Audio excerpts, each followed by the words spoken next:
My journey with self-harm and suicidal feelings started approximately 20 plus years ago.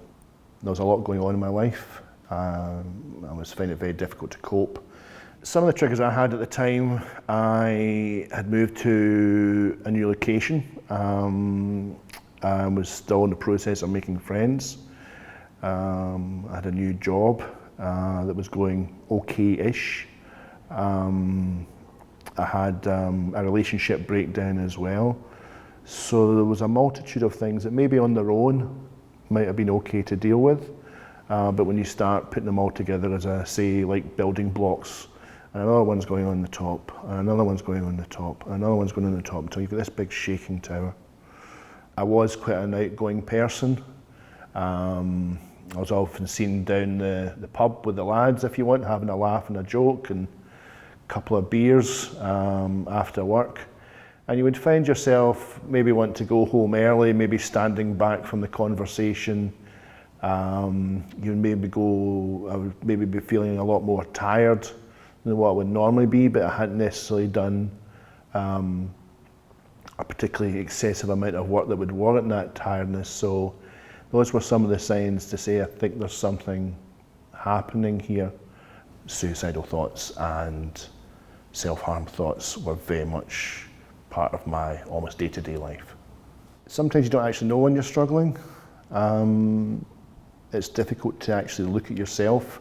We're not very good at actually looking at ourselves to actually see what's going on. And to be successful, I believe, in terms of looking at these thoughts and dealing with these thoughts, you have to start to look at yourself. You can feel very alone. I think it's something that many people would say. You can be in a crowded room and you will feel very alone. So you need somebody to talk to that will listen. Things like, personally, I used the Samaritans. I phoned them up. I did also use the out-of-hours services with the local mental health services. I say it's all about taking control of yourself and taking ownership of these thoughts, because it's only then you can deal with it. So you don't want somebody to tell you what to do. You want somebody to talk it through with you. With mental health and mental illness, it's not a short story.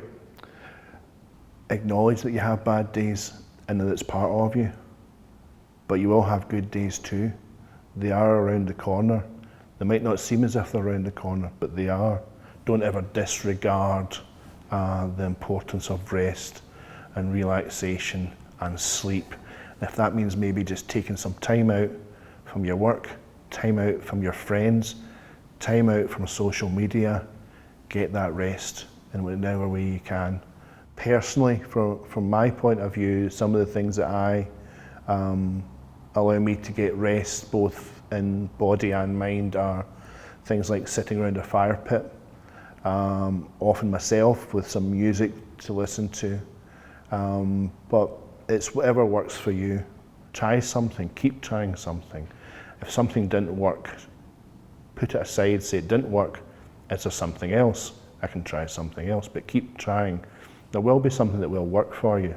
If I was to go back in time and talk to myself 20 years ago, I would like to say to myself that there is hope, that there is someone who will listen.